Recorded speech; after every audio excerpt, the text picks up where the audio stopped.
Kia ora everybody, and welcome to week 5 of the videos in my kitty kitchen. This week we're talking about reducing waste, and I'm so happy to welcome Mum back. Hi. She's helping me present again today. So reducing waste.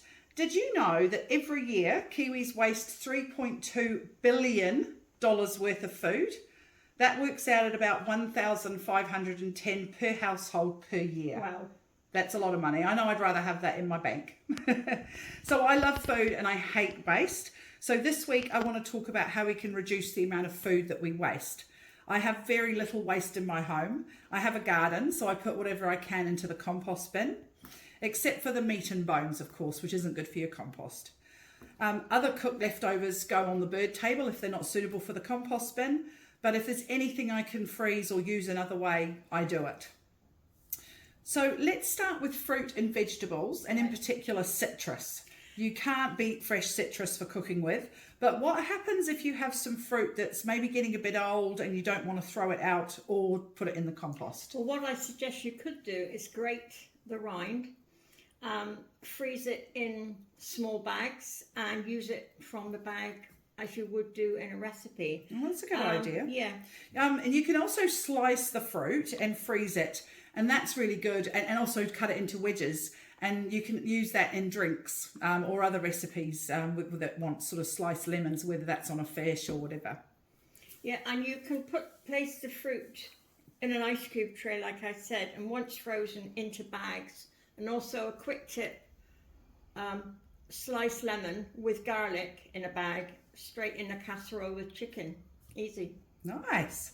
And you don't have to cut the lemons up or juice them. You can actually freeze the lemons whole.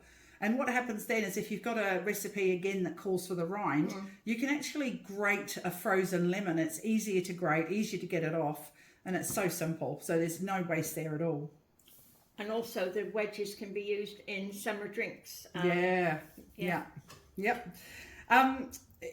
If you like making marmalade, you can actually weigh and prepare your citrus just the way you would when you're making marmalade, but rather than making it, freeze that. And then once you're ready to make the marmalade, you can just take it out. You don't even need to let it defrost. You can put it into a stock pot overnight and then add your water and your sugar and cook in the normal way. Now there's other fruit also that we can save from going into the compost bin or into the bin. Bananas, for example. Yeah, you can turn them into a banana cake or bread. If you want to use them later, take the skins off, either leave them whole or cut them into cubes, slices, and freeze that way. Open freeze them and then put the pieces in a bag, and they are easy to use that way. So the whole bananas I put in a bag whole, and I take them out and let them defrost for a banana cake. But the slices are really, really good if you want to grab them out and chuck them in a smoothie. And here's an interesting banana fact. Do you pick up a bunch of bananas every time you're at the supermarket and find that at least 1 or 2 spoil? Oh yeah. Well, if you throw away the brown bananas, it could cost you around $30 a year. So rather than doing that and wasting that money, pop it in your freezer and use it later. Or secondly, don't buy a whole bunch, just take off 2 or 3. What you're going to use, great idea. I buy them 2 at a time. Yeah, absolutely. And what about kiwi fruit? I love kiwi fruit. Now, and I hate wasting it. So if I haven't got around to eating it, I've got a really, really good tip. You can scoop it out. So I'm just going to show you how to do that now. And that can be used to marinate meat. Believe it or not, kiwi fruit is amazing to marinate meat. You put the meat in the kiwi fruit in a bag and marinate it, or you can use it in smoothies. So I'm just going to show you really quickly how to do that now. Okay, so we've got our kiwi fruit here. You can see that they have definitely gone over past their best. So all I'm going to do is I'm just going to slice them in half. I'm going to open up the bag ready for them, and I'm going to scoop the flesh out, pop it in the bag, try and get as much as I can because I hate that waste. But actually none of it's going to get wasted because the skin is going to go in my compost bin. And that's going to help all my other veggies and fruit grow throughout the year. Another one there. Look at that. That's 1 kiwi fruit. So you can imagine, you know, you could probably get at least 12 kiwi fruit in that bag. You don't have to do as many in one. You can just do 2 or 3 or however many you're ready for a smoothie. You know what you use for a smoothie, but there's absolutely nothing wasted. So give it a go.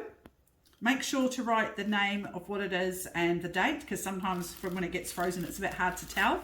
And then it's all ready to go when you need it. So another way you can use the kiwi fruit too is you can make a spicy kiwi fruit sauce. You can mix kiwi fruit with jalapenos, coriander, 2 of my favourite things, a bit of garlic and lemon juice, another 2 of my favourite things, and blitz it up. And that's really great for a Mexican themed dinner. Now, talking of Mexican dinners, avocados are amazing at this time of year, and our family love them on toast or in a salad, or actually even baked in an avocado flan. And I mix that with cottage cheese and eggs, and you pop it in the oven in pastry, and it's just delicious. Yeah. Now, avocados can go to waste once they're overripe, but this doesn't have to be the case.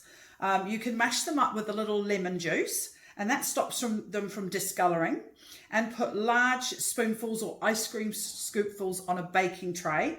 Freeze it, and then again, once they're frozen, put them into a bag, and that just stops them from sticking together. And then you can use them anytime that you want them, and they're out of season, which is fantastic because they're either really expensive or they're not available. They should last up to 4 months. And I just want to say a shout out to Julie, because she actually gave me that little tip, and I told her that I would include that in the video. And now, Mum, you had another tip for avocados. Yeah, you mentioned a flan. Kids would like to do this. You mash avocado, add flour and a little water, enough to make a paste, and use it as pastry. Wow. And you've got green pastry. Oh, that's What fun. child wouldn't like a pie with green pastry exactly. at Halloween? And tell everyone about it. Yeah. Now, past videos, I have mentioned how you can not waste potatoes. One of those ways is to cook and mash the potatoes, use an ice cream scoop, put them on a tray, freeze them, and put them in a bag. And I just wanted to show you, these were actually some that I made earlier on in the week. And these are fantastic. So you can use these, take them out. You can see the ice cream scoop there. Now you can either take them out and defrost them and have them with your meal, or if you're making a shepherd's pie or something, obviously you put your filling in the bottom, and then you can just place them on top of the pie. How easy is that? And you haven't wasted any potato. So that's such a time saver. Absolutely brilliant. We love times. We like saving time and money. And also you can do something really good with potato skins as well. Yeah, crispy potato chips. You mix the potato skins in a bowl with enough oil to lightly coat them. Place them on a baking tray in the oven for, say, 180 for 15 minutes, and you've got crispy potato skins. And kids love those as well. For avocado dip. Yeah, absolutely. Yeah, it's a healthy dip, isn't it? A healthy snack. Yeah. Chippies that kids can enjoy. Yeah, exactly. You might even be able to give them a green dip to go with the green pastry. Yeah, exactly. Most of the food items have a lifespan too. Yeah, you have to remember that freezing something doesn't give you it there forever. You look at the dates that you've got left on it, and like I say, give it 2 or 3 months, depending on what it is. But you label and date whatever it is, and it'll be fine. Yeah. Now, before we move on to the next section, I just wanted to show everybody too, this is some more frozen items that I have in my freezer. If I have tomatoes that I think are going over a little bit, I'll chuck them in a bag and I'll just freeze them whole. You don't even need to cut them up. And then I can then use those in sauces or casseroles or any dishes that need tomatoes. And I also have my chilies. Now, these are chilies that I grew in my garden. So if I don't think I'm going to be able to use them before they start to go over, even if they are starting to go over a little bit, I just chuck them whole into a bag, and then they're there ready for me to use when I'm doing a recipe. Not necessarily chop them up for a topping to make it look nice. It's more for mixing into a food, but again, no waste. Yeah. So moving on to bread and cereal, this is a big one for my household. When the girls were little, they loved Weet-Bix or Weetabix, and always there were crumbs left in the bottom of the bag, and no one really wanted the crumbs. So I started saving the crumbs, putting them in a bag, and I actually used to use them as breadcrumbs. I used to crumb fish. I used to put them on the top of a bake or something for a crunch. Yeah, just amazing. And you've got a really good one about the crusts that no one likes. Yeah, you can use the crust if you have, you can make mini pizzas. Toast one side, turn them over and fill... Get the kids to put the toppings on and the cheese. And under the grill. Yeah. They won't know it's a crust that they don't like to eat. It sounds like a really good after school treat too, which is very quick, which is a good one. Now, the other thing you can do is, if you've got bread that's past its date, there's lots of things you can do with bread. But one great thing is you can actually save some bread to one side if it's going over and blitz it up in a processor and then put that in a bag in the freezer, because then you've got breadcrumbs to hand as well when you need them. You could also use leftover bread. Yeah, for croutons in a salad. I mean, summer's coming. Who doesn't like a Caesar salad? I love them. Yeah. Cut them up chunky, oil, roast them, toast them off, fry them off even, and you've got croutons. Brilliant. And also chicken. Who doesn't love stuffed chicken when you're doing a meal? You can use the leftover bread to make stuffing. So you can just wrap it in tin foil, wrap it in tin foil and freeze it. And then it's always on hand when you need it. You can just put the frozen portion in the oven, probably about 160 for 15 to 20 minutes, and you've got ready-made stuffing, which is amazing. There's lots and lots and lots you can do with bread and cereals, and so what we'll do is in the link below, you'll actually have everything, all these tips plus way more in the PDF that you can download. Now, I do want to leave you with an interesting bread fact before we move on to anything else. If you throw the ends of all your bread or all your loaves that you bought in a year, that would end up costing you about $27 a year. So I think it's quite good to try and find another thing to do with crusts. Now, also leftovers. I really wanted to touch on leftovers because quite often, you know, you only have a little tiny bit left of a meal. Well, you could actually do what we call tiny leftover do-overs. And basically you can maybe put it into a toasted sandwich the next day, or you can, you know, cook it up with an egg, wrap it in pastry. There's lots of ways to use a tiny amount of leftovers rather than throwing it out. Yeah, and if you have larger amounts, of course, you can put them into an airtight container, date and label them well. And you've got a ready-made meal for another day. Yeah, absolutely. And another fact about leftovers, if you spent $10 at the supermarket for ingredients to make the family spaghetti bolognese and you don't eat it all, say, you know, the leftovers is around about $3.33, let's say, someone's done the maths here, and that happens twice a month, that's $80 every year that you've wasted. So why not use those leftovers and have them for lunch the next day? Makes sense. And the last one we wanted to touch on was the sauces or the liquids, and we did talk about this in the first video that we did of the series. But do you want to just go into that again, because I think it's such a really handy thing. I'll have to read this. You can freeze any bits of leftover cheese, hard cheese, cream cheese, feta, in a bag, even blue cheese, by the way. And when you want to make a cheese sauce for cauliflower, just chop it up, add it to your sauce, and it just is beautiful. It's tasty and And then ice cube trays, you can actually use them to freeze small amounts of sauce, pasta sauce, cheese sauce, gravy. All of it's there then in a bag ready to take out and use when you want to.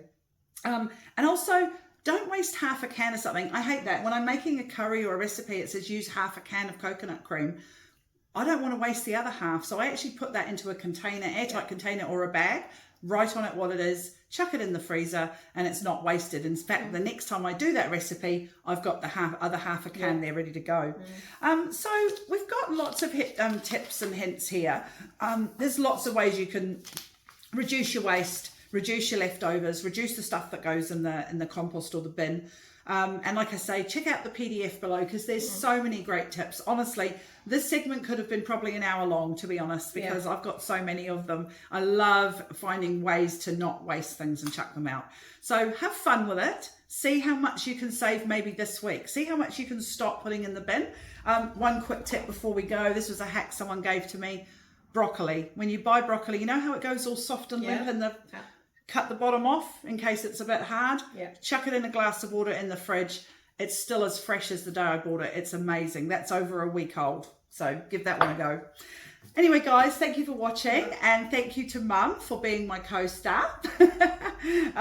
Always has these pearls of wisdom for us, and we will see you next week, which is actually the last video, which is really sad, but hopefully you guys have got heaps and heaps of help and tips and tricks that you can use in the kitchen, and yeah, we'll see you next week. So, ka kite.